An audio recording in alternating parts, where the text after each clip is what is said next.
নমস্কার, দেখছেন কলকাতা টিভি। আপনাদের সঙ্গে আমি ইন্দ্রাণী। শুরু করছি সংবাদ সারাদিন। যে খবরের দিকে নজর রাখবো, পুর নিয়োগ দুর্নীতি মামলায় রাজ্যের বিভিন্ন জায়গায় তল্লাশি ইডির। সকাল থেকে তল্লাশি অভিযান শুরু হয়েছে ইডির। মন্ত্রী সুজিত বসু থেকে শুরু করে বিধায়ক তাপস রায় সহ কাউন্সিলর সুবোধ চক্রবর্তী, তাদের বাড়িতে ইডি তল্লাশি জারি রয়েছে এখনো পর্যন্ত। সকাল থেকে শুরু হয়েছে ইডি তল্লাশি। পুর নিয়োগ দুর্নীতি মামলার তদন্তে দমকল মন্ত্রী সুজিত বসুর বাড়িতে ইডি হানা। সকাল থেকে লেকটাউনের দুটি বাড়িতে হানা দিয়েছে কেন্দ্রীয় তদন্তকারী সংস্থার আধিকারিকরা। যদিও মন্ত্রীর বাড়ির সামনে পৌঁছেছে স্থানীয় পুলিশ। পাশাপাশি পুরসভায় নিয়োগ দুর্নীতি মামলায় আরও দু জায়গায় তল্লাশি চালাচ্ছে ইডি। তৃণমূল বিধায়ক তাপস রায় এবং উত্তর দমদম পুরসভার 19 নম্বর ওয়ার্ডের কাউন্সিলর সুবোধ চক্রবর্তীর বাড়িতে হানা দিয়েছে কেন্দ্রীয় সংস্থা।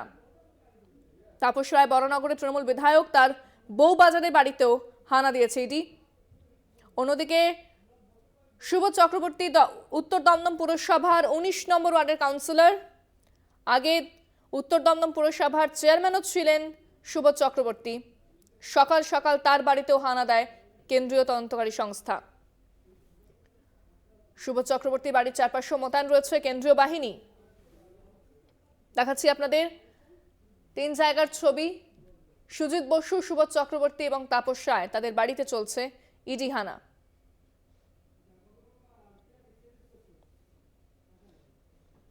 এর আগে পুর নিয়োগ দুর্নীতি তদন্তে সুজিত বসুকে তলব করেছিল অন্য কেন্দ্রীয় সংস্থা সিবিআই। গত বছর তাকে তলব করা হয়েছিল। সূত্রে খবর, পুর নিয়োগ দুর্নীতি তদন্তে নেমে একাধিক জায়গায় তল্লাশি চালিয়ে বেশ কিছু নথি উদ্ধার করা হয়েছে। বেশ কিছু নথির ভিত্তিতেও কিন্তু চলছে তল্লাশি বিভিন্ন জায়গায়।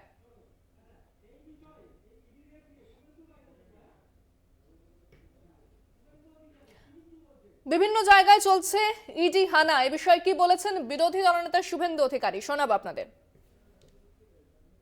সুজিত বসুর পিএ সহ ওখানকার সাউথ দমদমের চেয়ারম্যান পাঁচুবাবু সহ যাদের জিজ্ঞাসাবাদ করা হয়েছে, বরানগরের চেয়ারম্যান সহ, তাদের কাছে মেটেরিয়াল পেয়েছে বলেই এনফোর্সমেন্ট ডাইরেক্টরেট আজকের পূর্ণ দিনে পূর্ণ কাজ করতে ভোর ভোর বেরিয়ে পড়েছে। সুজিত বসু দক্ষিণ দমদম পুরসভাতে নিয়োগ দুর্নীতিতে সরাসরি যুক্ত। একাধিকবার আমি বা অন্যরা বলেছেন, সুজিত বসুর ঘনিষ্ঠ দুই আত্মীয়, দুই শ্যালকের দুই স্ত্রী, তারা কামারহাটিতে পুরসভাতে চাকরি পেয়েছে। স্বাভাবিকভাবে এরা প্রত্যেকে যুক্ত, অপর্ণা নিয়োগী যুক্ত, 70টা পুরসভার চেয়ারম্যান এবং তৃণমূলের নেতারা যুক্ত। ব্যাগ গোছানো শুরু করুন, সঙ্গে শীতের জিনিসও রাখবেন। আপনারা শুনলেন ঠিক কি বলেছেন শুভেন্দু অধিকারী। তবে এবার বিভিন্ন জায়গায় সকাল থেকে যে ইডি তৎপরতা শুরু হয়েছে তা তো দেখাই যাচ্ছে যে মন্ত্রী বিধায়কের বাড়িতেও শুরু হয়েছে তল্লাশি সকাল থেকে, যা এখনো পর্যন্ত জারি রয়েছে। শুভেন্দু অধিকারীর পাল্টা কি বলেছেন কুণাল ঘোষ, শোনাবো আপনাদের। আবার ইডি তল্লাশি এবং সম্পূর্ণ রাজনৈতিক উদ্দেশ্য প্রণোদিত এই গোটা ঘটনাটা ঘটছে বিজেপির অঙ্গুলি হেলনে, বিজেপি তৈরি করে দেয়া প্রতিহিংসা রাজনীতির স্ক্রিপ্টের উপর দাঁড়িয়ে। যেভাবে সুজিত বোস, তাপস রায়, সুবোধ চক্রবর্তীর বাড়িতে এই রেড হচ্ছে, তাতে পরিষ্কার বোঝা যাচ্ছে বিজেপি নেতারা তাদের প্রতিদ্বন্দ্বীদের লিস্ট এজেন্সির কাছে পৌঁছে দিচ্ছে এবং এজেন্সিকে দিয়ে তারপরে একটা নেগেটিভ মহল তৈরি করার জন্য। বিজেপি পারছে না লড়তে, বিজেপি হেরে যাচ্ছে, বিজেপি হেরে গিয়েছে, তাই তারা ব্যবহার করছে কখনো সিবিআই, কখনো ইডি, কখনো এনআইএ এজেন্সিগুলি দিয়ে হ্যারাস করছে। আমরা এর তীব্র প্রতিবাদ জানাচ্ছি। পাশাপাশি বলছি, সিবিআই এর FIR named Suvendu Adhikari, registered চোর শুভেন্দু অধিকারী, কেন তার বাড়িতে রেড হচ্ছে না? অন্যদিকে জানা যাচ্ছে সুজিত বসুকে একাধিক প্রশ্ন করা হয় ইডির পক্ষ থেকে। বেশ কিছু গুরুত্বপূর্ণ বিষয়ে জানতে চাওয়া হয়েছে দমকল মন্ত্রীর কাছ থেকে। এছাড়া বিধায়ক তাপস রায় এবং কাউন্সিলর সুবোধ চক্রবর্তীর বাড়িতেও চলছে ইডি হানা।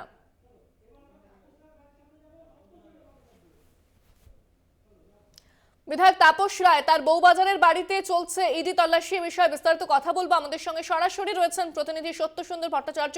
আর সত্য, সকাল থেকেই তো দেখছি আমরা এই ইডি তল্লাশি চলছে, কিসের ভিত্তিতে তাপস রায়ের কাছে এই কেন্দ্রীয় তদন্তকারী দল পৌঁছেছে এবং তারা এখনো পর্যন্ত কি হাতে পেয়েছে, কি তথ্য সামনে আসছে? সত্য, দেখো, বরানগর পুরসভার নিয়োগে দুর্নীতি হয়েছে এমনটাই কিন্তু অভিযোগ এসেছিল কেন্দ্রীয় তদন্তকারী সংস্থার হাতে, এবং সেই সূত্র ধরেই এর আগে তারা বরানগর পুরসভার যে পুরপ্রধান রয়েছেন অপর্ণা মৌলিক, তাকে জিজ্ঞাসাবাদ করেছিল কেন্দ্রীয় তদন্তকারী সংস্থা সিজিও কমপ্লেক্সে, এবং সেই সূত্র ধরেই বরানগরের দীর্ঘদিনের বিধায়ক 2011 থেকে তৃণমূল কংগ্রেসের বিধায়ক রয়েছেন তাপস রায়, সেই সূত্র ধরেই আজকে 105 বিবি গাঙ্গুলি স্ট্রিটে তাপস রায়ের যে আবাসন রয়েছে সেখানে কেন্দ্রীয় তদন্তকারী সংস্থা ইডির আধিকারিকেরা তারা আসেন, এবং সেখানে এসে কোনো রকম এই পুরসভার নিয়োগের ক্ষেত্রে যে অভিযোগ ইতিমধ্যেই কেন্দ্রীয় তদন্তকারী সংস্থার কাছে এসেছে, সেই অভিযোগের সত্যতা কতটা রয়েছে সে বিষয়টি তারা খতিয়ে দেখছেন। ইতিমধ্যেই তাপস রায়কে যেরকম জিজ্ঞাসাবাদ পর্ব চলছে, তাকে বিভিন্ন বিষয়ে জিজ্ঞাসাবাদ করা হচ্ছে, তার পাশাপাশি তার ব্যাংকিং লেনদেন সংক্রান্ত যে তথ্য সেই তথ্যও কিন্তু খতিয়ে দেখা হচ্ছে। এ প্রসঙ্গে তোমাকে বলে রাখি যে বরানগর পুরসভার যে নিয়োগ হয়েছিল সেই নিয়োগের ক্ষেত্রে একদিকে শিক্ষক, অন্যদিকে মজদুর এবং গাড়ির চালক, এই তিনটি ক্যাটাগরি রয়েছে। সেই তিনটি ক্যাটাগরিতে কিন্তু 2013-র 12ই আগস্ট একটি পরীক্ষা হয়েছিল, এবং এই যে পুরসভার নিয়োগের ক্ষেত্রে যে পরীক্ষা ব্যবস্থা, সেই পরীক্ষা ব্যবস্থার ক্ষেত্রে কিন্তু সেই নিয়োগের ক্ষেত্রে যে পরীক্ষা ব্যবস্থার দায়িত্ব ছিল অয়নশীলের সংস্থা এবিএস ইনফোজোন, এবং সেই জায়গা থেকে দেখা যায় যে 2013-র 12ই আগস্টের যে মজদুর পদের জন্য যে পরীক্ষা হয়েছিল সেখানে সুমন চৌধুরী নামে একজন চাকরি প্রার্থী, তিনি কিন্তু আদপে সেখানে পেয়েছিলেন 19 নম্বর, কিন্তু সেটা দেখা যায় যে তার ওয়ে মার্কশিটে কারচুপি করা হয়েছে, এবং সেই জায়গায় তার যে ওয়ে মার্কশিট সেখানে কিন্তু যে পরীক্ষার যিনি দায়িত্বে ছিলেন, পরীক্ষার নেওয়ার দায়িত্বে যে সংস্থা ছিল অর্থাৎ এবিএস ইনফোজোন, তার সই ছিল এবং অয়নশীলের সংস্থার সই ছিল। এমনকি যে মেধা তালিকা প্রকাশ করা হয়েছিল সেই তালিকাতেও নিয়োগের ক্ষেত্রে যে পুরো নিয়োগের ক্ষেত্রে যে তালিকা প্রকাশ হয়েছিল সেই তালিকাতে কিন্তু পুরপ্রধান হিসেবে অপর্ণা মৌলিকের স্বাক্ষর ছিল। অর্থাৎ ওয়েমার শিটের কারচুপির বিষয়টি যেরকম কেন্দ্রীয় তদন্তকারী সংস্থার নজরে এসেছে, এবং সেই সূত্র ধরেই বলা যেতে পারে এর আগে যেরকম পুরপ্রধান অপর্ণা মৌলিককে জিজ্ঞাসাবাদ করেছিল কেন্দ্রীয় তদন্তকারী সংস্থার আধিকারিকেরা, এবং সেই সূত্র ধরেই যেহেতু দীর্ঘদিনের বিধায়ক তাপস রায় বরানগর সেক্ষেত্রে বরানগর পুরসভার এই নিয়োগের ক্ষেত্রে যে অভিযোগ এসেছে, দুর্নীতির অভিযোগ এসেছে, মূলত সেই জায়গা থেকেই কিন্তু আজকে তাপস রায়কে জিজ্ঞাসাবাদ করছেন ইডির তদন্তকারী আধিকারিকেরা, এবং তার পাশাপাশি তার ব্যাংকিং লেনদেন এবং যে হোয়াটসঅ্যাপ চ্যাট সেই সংক্রান্ত বেশ কিছু তথ্য কিন্তু তারা সংগ্রহ করছেন। ইতিমধ্যেই আমরা জানতে পেরেছি যে তদন্তকারী সংস্থার আধিকারিকদের পাশাপাশি কেন্দ্রীয় বাহিনীর যারা জওয়ান রয়েছেন তারাও কিন্তু এই মুহূর্তে 105 বিবি গাঙ্গুলি স্ট্রিটের ভেতরে তারা রয়েছেন।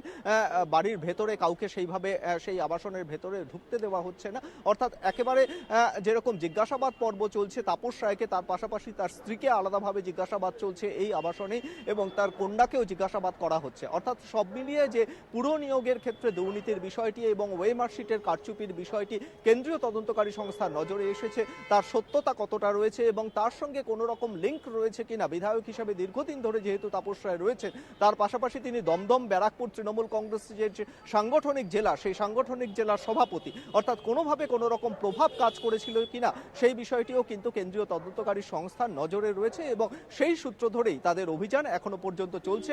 সকাল 6:40 বউবাজারে 105 বিবি গাঙ্গুলি স্ট্রিটে যেরকম এসেছিলেন তদন্তকারী আধিকারিকেরা, এখনো তার আবাসনে রয়েছেন, এবং সেই জিজ্ঞাসাবাদ পর্বের পাশাপাশি বিভিন্ন বিষয়ে তাদের কাছে যে সূত্র মারফত তথ্য এসেছে সেই তথ্যের সত্যতা কতটা রয়েছে সেটাও কিন্তু তারা যাচাই করছে। একেবারে সত্য, তুমি সঙ্গে থাকো। তবে যে সকাল থেকে অভিযান শুরু হয়েছে তা এখনো পর্যন্ত কিন্তু জারি রয়েছে। বিধায়ক তাপস রায়ের যে বউবাজারের বাড়ি সেখানে চলছে তল্লাশি অভিযান ইডির, এবং বেশ কিছু গুরুত্বপূর্ণ বিষয় জানতে চাওয়া হচ্ছে তাপস রায়ের কাছ থেকে। এছাড়া সুজিত বসুর বাড়িতেও যে তল্লাশি তাও কিন্তু এখনো পর্যন্ত জারি রয়েছে। দীর্ঘ কয়েক ঘন্টা পেরিয়ে যাওয়ার পরও ইডি তল্লাশি এখনো পর্যন্ত জারি।